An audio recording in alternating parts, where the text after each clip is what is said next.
Welcome to the Rudick Report. Today is Tuesday, April 4th, 2023. If you can, please support this channel by buying me a cup of coffee or by visiting my affiliate links. Your help is greatly appreciated and helps us to continue to provide content. The Mexican Foreign Minister, Marcelo Ebrard, recently stated that Mexico shares the vision and values of the Brics nations and hopes to deepen its cooperation with them in various fields, especially in medicine and trade, and has communicated its interest in joining the Brics group of emerging economies, which currently consists of Brazil, Russia, India, China, and South Africa, with many other countries petitioning to join as well. Saudi Arabia, United Arab Emirates, Egypt, Argentina, Nigeria, and others want to join Brics alliance as well. Growing tensions with the United States over issues such as immigration, border security, trade, and human rights are fueling Mexico's stated intent to move to the Brics nations. The United States has levied tariffs on Mexican goods, threatened to cut off aid, and demanded that Mexico do more to stop the flow of migrants from Central America. Mexico has also faced criticism from the U.S. for its handling of the COVID-19 pandemic and its alleged interference in the Venezuelan crisis. So, the big bully on the block is at it again, making enemies all over the globe. Biden is incapable of running a country or solidifying diplomatic ties. Since he took office, more and more countries are implementing plans to leave the dollar and trade in other currencies. While asking Mexico to do more to stop the flow of migrants is good, we already had a great plan under Trump with the wall. We can stop that flow ourselves if the current administration did something instead of saying one thing and doing another. The Biden administration are doing nothing to stop this invasion of our borders. In fact, they are encouraging it, and also when they arrive are rewarding them with money and social programs.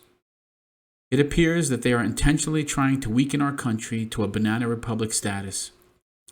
The Biden regime is destroying America daily, and the world knows it, and no country wants to be aligned with that. Mexico has participated in several Brics summits as an observer and guest, and sees joining the Brics nations as an alternative platform to diversify its foreign relations and expand its global influence. Mexico is the second largest economy in Latin America after Brazil, and has a population of more than 120 million people, and has a strong manufacturing sector that competes with China in some markets, who is its second largest trading partner after the United States. There are some obstacles in Mexico's bid to join the Brics nations. While many countries have petitioned to join, the Brics group has not formally announced any criteria or process for admitting new members, although Russia has advocated for its expansion. One of the main issues facing Mexico and any other nation looking to join Brics is possible backlash from the United States, which looks at any alignment with the Brics nations as a threat to its dollar dominance. The Brics group was formed in 2009 to challenge the dominance of the Western-led institutions such as the International Monetary Fund, of which the United States is a member, along with 189 other countries, and the World Bank.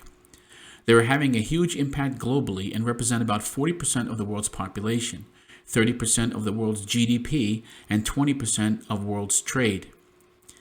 To support their growth, they have created their own bank and contingency reserve fund, and they also cooperate on the world stage on issues and challenges facing the planet.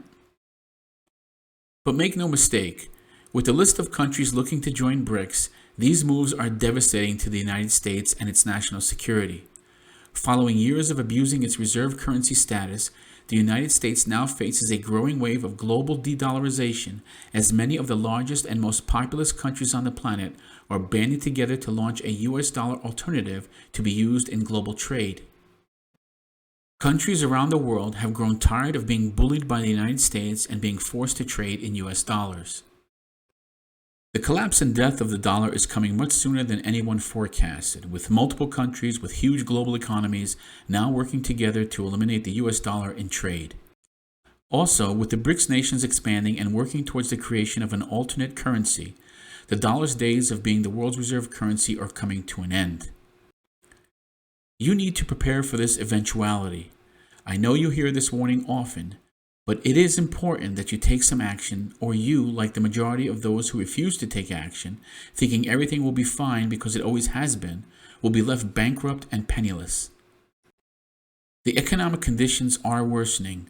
Don't be fooled by the stock market. The recent upturn is an illusion, as the Federal Reserve has now pumped in over $500 billion in the last few weeks alone. So it appears that quantitative easing is in full effect again, even though they won't use those words anymore.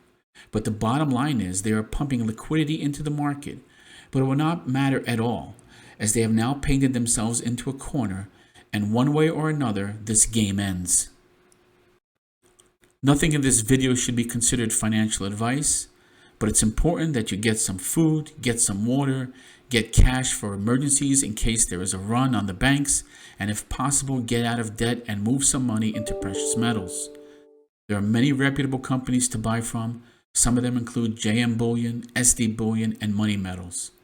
You can use whoever you want or who you think is best, but just take some action before you can't. Thank you for listening, and until next time, this is the Rudick Report.